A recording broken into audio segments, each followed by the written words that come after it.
आज बहुत ही इम्पोर्टेंट चर्चा हम करने वाले हैं कोर और सैटेलाइट पोर्टफोलियो की और समझने की कोशिश करेंगे ये किसी के इन्वेस्टमेंट के लिए क्यों ज़रूरी है और कैसे इनको बनाया जाए। लेकिन जब हम पिछले कुछ सालों का एक परफॉर्मेंस देख रहे हैं मोहित, हमें ये समझ में आया कि लार्ज कैप फंड अपने बेंचमार्क को बीट नहीं कर पा रहे हैं। And on this other side जो इंडेक्स फंड्स हैं with in large cap space only, उनका प्रदर्शन अच्छा रहा है लॉन्ग टर्म में। तो सवाल ये उठता है कि कोर पोर्टफोलियो एलोकेशन स्ट्रैटेजी में एक लार्ज कैप फंड का प्लेसमेंट एक्टिव फंड के तौर पर सही है या फिर पैसिव फंड के तौर पर ज्यादा सही है।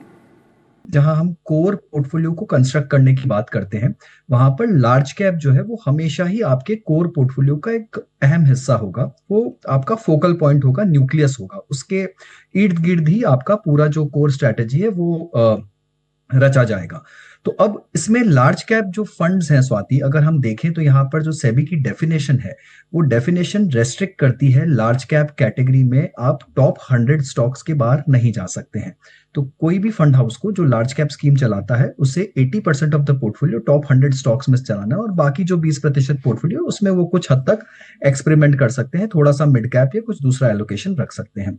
अब ये कैटेगरी इतनी टाइट है स्वाति कि जितने बड़े फंड के एयूएम हो गए हैं आजकल, जो भी लार्ज कैप फंड है किसी भी फंड हाउस का, वो आप मान लीजिए करीब 30,000 करोड़ 50,000 करोड़ इस तरह के एयूएम पे खड़ा है।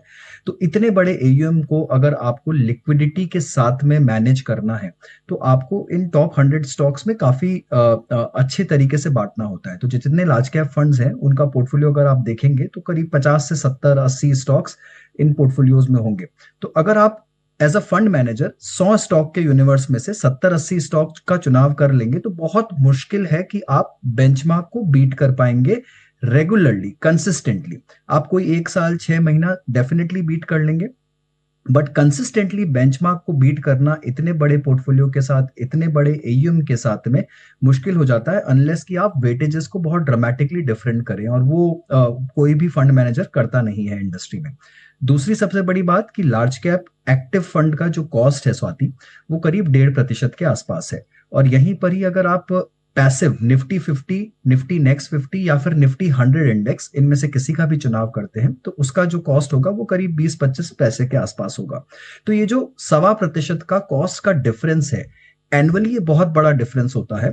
और इसको रेगुलरली आप क्या इतने बड़े मार्जिन से एक्टिव फंड्स पैसिव फंड को बीट कर पाएंगे, वो बहुत मुश्किल है। और पिछले 10 सालों का अगर आप डेटा देखें तो 10 में से करीब करीब 7 से 8 साल का डेटा ये बताता है कि जो पैसिव जो एक्टिव फंड्स हैं वो एवरेज तौर पे पैसिव इंडाइसेस को बीट नहीं कर पाए हैं। तो यहाँ पर बिकॉज वो टेक्निकलिटी ऐसी हो चुकी है कि जो आपकी 100वीं कंपनी का मार्केट कैप है वो भी 1 लाख करोड़ के ऊपर है और बहुत बड़े साइज की कंपनीज है और फंड हाउसेस रेस्ट्रिक्टेड हैं, तो वो रेगुलरली बीट नहीं कर पा रहे हैं। इसलिए लार्ज कैप कैटेगरी में अक्सर आप देखेंगे कि मैं नहीं, दूसरे सारे एडवाइजर्स भी यही बोलते हैं कि आप पैसिव का सहारा लें। आप एक अच्छा निफ्टी 50 या फिर निफ्टी 100 इंडेक्स का चुनाव करके अपने पोर्टफोलियो को एक लो कॉस्ट तरीके से लंबे टाइम के लिए अलाइन कर सकते हैं।